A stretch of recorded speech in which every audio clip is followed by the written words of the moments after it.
নমস্কার বন্ধুরা, আজকে আমরা নারী জ্যোতিষ অনুযায়ী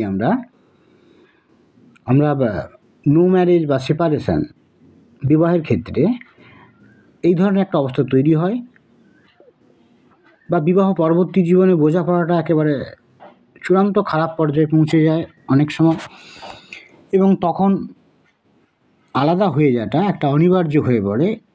তো এগুলো নারী অ্যাস্ট্রোলজি অনুযায়ী আমরা এর একটা ব্যাখ্যা খুঁজবো যে কী কী কানেকশান থাকলে গ্রহ নারী, আমরা গ্রহ টু গ্রহের যে সম্পর্ক তার উপর বেস করে আমরা দেখার চেষ্টা করব যে কী ধরনের অবস্থা তৈরি হলে এই ধরনের একটা সিচুয়েশান আসতে পারে। তো প্রথমে আমরা একটি চার্ট নিয়েছি আমরা, যেখানে আমরা গ্রহ নারী জ্যোতিষ অনুযায়ী সেখানে আমরা বৃহস্পতি এখানে জীবকারক গ্রহ। তো এই গ্রহ নারী অ্যাস্ট্রোলজি অনুযায়ী আমরা বৃহস্পতিকে আমরা লগ্ন ধরে আমরা বিচার করব, কারণ বৃহস্পতি এখানে জীবকারক গ্রহ। তো সেই হিসেবে আমরা বৃহস্পতি থেকে আমরা কাউন্ট করব। আর তারপর আমাদের শুক্র এখানে কিন্তু স্ত্রীর কথা বলছে। তো শুক্র এখানে বিভিন্ন যে হরমোনাল যে ব্যাপারগুলো সেগুলোর কথা বলে, এবং সেখানে শুক্র সমৃদ্ধির কথাও বলে। তো এক্ষেত্রে আমরা যেহেতু বিবাহ নিয়ে আমরা আলোচনা করছি, তাই এখানে আমরা যে শুক্র এখানে জীবন সঙ্গিনীর কথা বলে সেটাকে আমরা এখানে বেশি গুরুত্ব দেবো। যে ইভেন্ট নিয়ে আমরা আলোচনা করব সেই ইভেন্ট সংক্রান্ত কারকতাগুলিকে আমরা এখন আলোচনার মধ্যে রাখব। তো প্রথম কথা হচ্ছে কি, যে আমাদের যে রুলসটি যেটি আছে, যে আমরা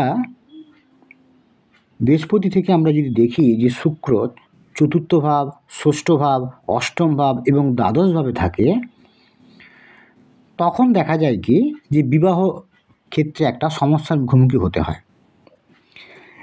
সেখানে সেপারেশন চলে আসে, নো ম্যারেজের মতো ঘটনা ঘটতে পারে, একাধিক জিনিসই ঘটতে পারে। তো আমরা এই বৃহস্পতি থেকে 4, 6, 8, 10, তো এটা আমরা দেখব যে এই চারটির ক্ষেত্রে কী অবস্থায় আছে। তো বৃহস্পতির ক্ষেত্রে আমরা এখানে দেখছি যে এটাকে যদি ফার্স্ট হাউস ধরি, আমরা 1, 2, 3, 4, 5, ষষ্ঠ ঘরে কিন্তু আমরা শুক্রকে অবস্থান করতে দেখছি। তো অতএব আমাদের যে রুলিংসটি ছিল যে বৃহস্পতি থেকে 4, 6, 8, 10 ভাবে যদি শুক্র থাকে, সেক্ষেত্রে কিন্তু এই ধরনের একটা বিবাহ পরবর্তী জীবনের সমস্যাই হোক, সেপারেশনই হোক, মানে বিবাহ সংক্রান্ত ক্ষেত্রে একাধিক বাধা বিপত্তি, গোলযোগ, বোঝাপড়ার অভাব এগুলি আসতে পারে। তো এবার সেটি সেপারেশনের দিকে যাবে না নো ম্যারেজের দিকে যাবে, সেটি কিন্তু কতগুলি কানেকশান, একাধিক তো পয়েন্ট আছে, তার মধ্যে কতগুলি কানেকশান ওই চারটির ক্ষেত্রে প্রযোজ্য হয়েছে তার উপর বেশ করে আমাদের সিদ্ধান্ত নিতে হবে।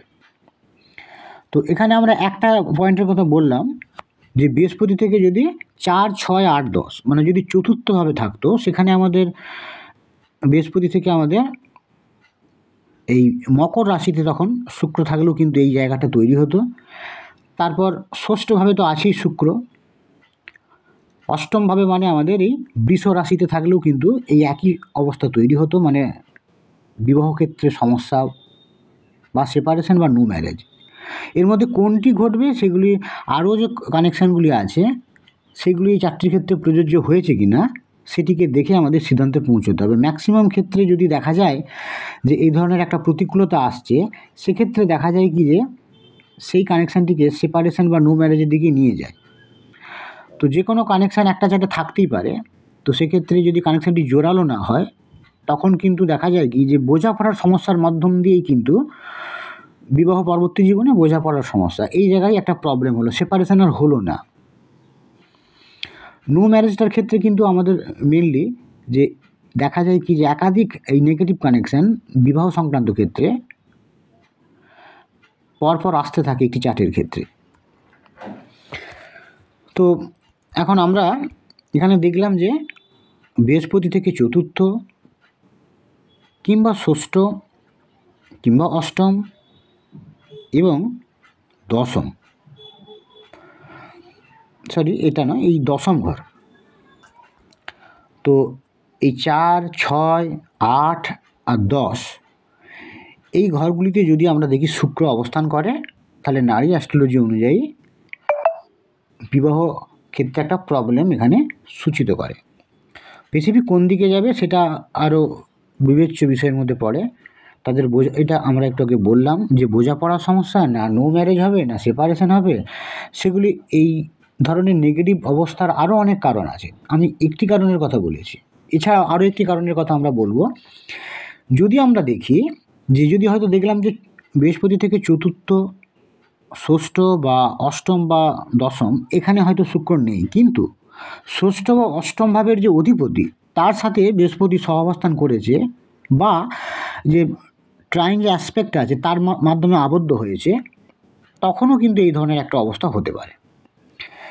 যেমন আমরা যদি দেখি যে বৃহস্পতি থেকে আমরা যদি দেখি যে এখানে ষষ্ঠ ভাবের অধিপতি কিন্তু এখানে বৃহস্পতি হয়ে গেছে, অষ্টম ভাবের অধিপতি শুক্র হয়ে গেছে। তো বৃহস্পতি শুক্রের যদি দেখা যায় যে সহাবস্থান করছে, ষষ্ঠপতি এখানে বৃহস্পতি আর অষ্টমপতি এখানে শুক্র। তো বৃহস্পতিকে যদি শুক্রের সঙ্গে একসঙ্গে সহাবস্থান করতে দেখতাম, তাহলেও কিন্তু আমরা এই ধরনের একটা অবস্থার কথা দেখতে পেতাম। কিন্তু যদি আমরা দেখি যে বৃহস্পতি থেকে ট্রাইন ভাব 1, 5, 9 ভাবে এভাবে শুক্রকে আমরা যদি দেখি, তাহলে কিন্তু একটা পজিটিভ অবস্থা তৈরি হবে, এবং সর্বোচ্চ যে শুভ অবস্থা বিবাহের ক্ষেত্রে, সেটি কিন্তু যদি আমরা দেখি যে বৃহস্পতি থেকে 1, 5, 9 ভাবে শুক্র অবস্থান করছে, তাহলে কিন্তু সবচেয়ে পজিটিভ অবস্থা তৈরি হবে। 1, 5, 9 বলতে এখানেই যদি শুক্র থাকে, কিংবা যদি এখানে শুক্র থাকতো, সেক্ষেত্রে 1, 5, 9 মাধ্যমে বৃহস্পতির সঙ্গে শুক্র কানেকশান তৈরি হয়ে যাচ্ছে, তখন কিন্তু বিয়ের ক্ষেত্রে উত্তম অবস্থা তৈরি হতো। যদিও আরও অন্যান্য জিনিস দেখার প্রয়োজন আছে, যে দুটি গ্রহ যোগ তৈরি করছে তারা ইন্ডিভিজুয়ালি কতটা ভালো আছে, বা কোনো নেগেটিভ গ্রহের ইনফ্লুয়েন্স পেয়েছে কি না, সেগুলো দেখার প্রয়োজন আছে। আমি ইন জেনারেল যে কথাগুলো বলছি, যে বৃহস্পতি থেকে যেমন আমরা বললাম যে 4, 6, 8, 10 ভাবে থাকলে একটা অশুভ অবস্থা তৈরি হবে, তেমনি বৃহস্পতি থেকে যদি 1, 5, 9 ভাবে যদি শুক্র থাকে, সেক্ষেত্রে একটা পজিটিভ অবস্থা তৈরি হবে। আবার যদি আমরা নেগেটিভ অবস্থার আরও একটি সূত্র আমরা ধরি, সেক্ষেত্রে আমরা দেখব কি যে ষষ্ঠ ভাব এবং অষ্টম ভাব এই দুটোর অধিপতির সাথে যদি দেখি আমরা বৃহস্পতি সহাবস্থান করছে, যেমন এক্ষেত্রে আমি বললাম যে শুক্র আর বৃহস্পতি একই ঘরে অবস্থান করছে, সেক্ষেত্রেও কিন্তু একটা নেগেটিভ অবস্থা তৈরি হবে। এবার আমরা আরও একটি গুরুত্বপূর্ণ পয়েন্টে চলে আসব। এই নো ম্যারেজের ক্ষেত্রে বা সেপারেশনের ক্ষেত্রে এগুলো জোরালোভাবে যদি পরপর আসে, সেটি হচ্ছে কি, আমরা জানি যে শুক্র জীবন সঙ্গিনীর কথা বলে, আর কেতু হচ্ছে সেপারেশনের কথা বলে। কেতু কিন্তু আলাদা করে দেয়, কোনো সাবজেক্ট থেকে আলাদা করে দিতে পারে, মানুষ থেকে আলাদা তৈরি করে দিতে পারে, অদৃশ্য একটা দেয়াল তৈরি করতে পারে সম্পর্কের মধ্যে। তো এখানে আমরা দেখব কি যে এই এবার আমরা শুক্র দিকে দেখব। শুক্র যেমন স্ত্রীর কথা বলে, তেমনি বিয়েরও কারক গ্রহ, বিবাহিত জীবন কেমন যাবে তারও একটা ইন্ডিকেশন আমরা পাই। তো শুক্র থেকে আমরা দেখব কি আরেকটি কানেকশান, যে শুক্র থেকে আমরা যদি দেখি যে সেখানে দ্বিতীয় ঘরে কেতু থাকে, তখন কিন্তু সবচেয়ে খারাপ অবস্থাটা তৈরি হবে সেপারেশনের। যেমন এই শুক্র এর দ্বিতীয় ঘর, মানে মেষ রাশিতে যদি কেতু থাকতো, যদিও এই চারটির ক্ষেত্রে নেই, তো সেক্ষেত্রে কিন্তু একটা নো ম্যারেজ বা সেপারেশনের ক্ষেত্রে একটা জোরালো যোগ তৈরি হতো।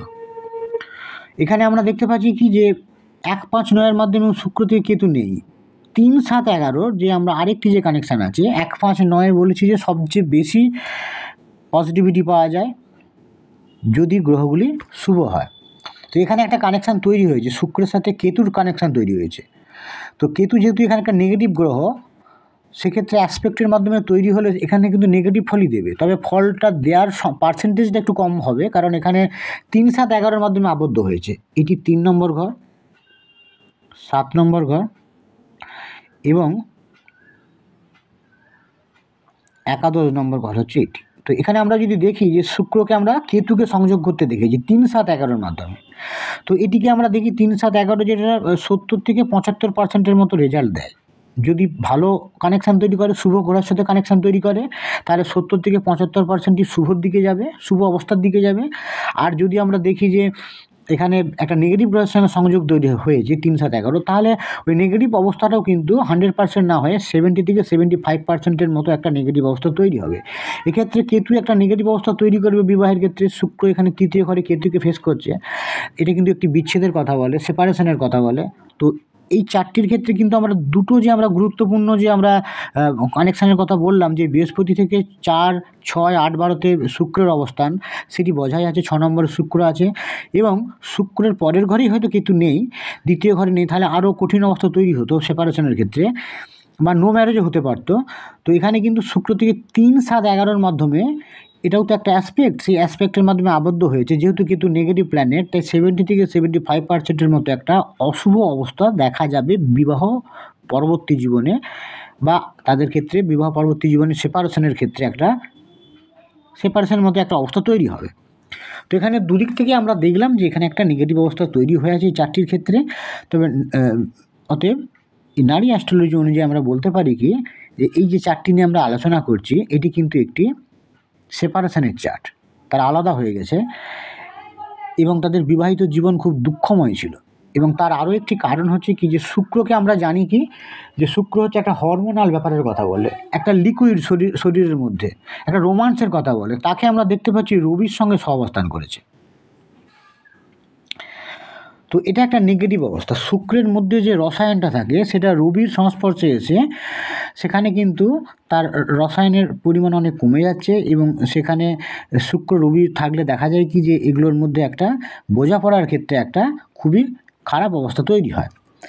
এবং এছাড়াও আরও একটি, আমি যদি গ্রহগত সমন্বয়ের দিকে দেখি, সেখানে কিন্তু এই যে মাঙ্গলিক একটা অবস্থা, শনি আর মঙ্গলের সহাবস্থান করেছে।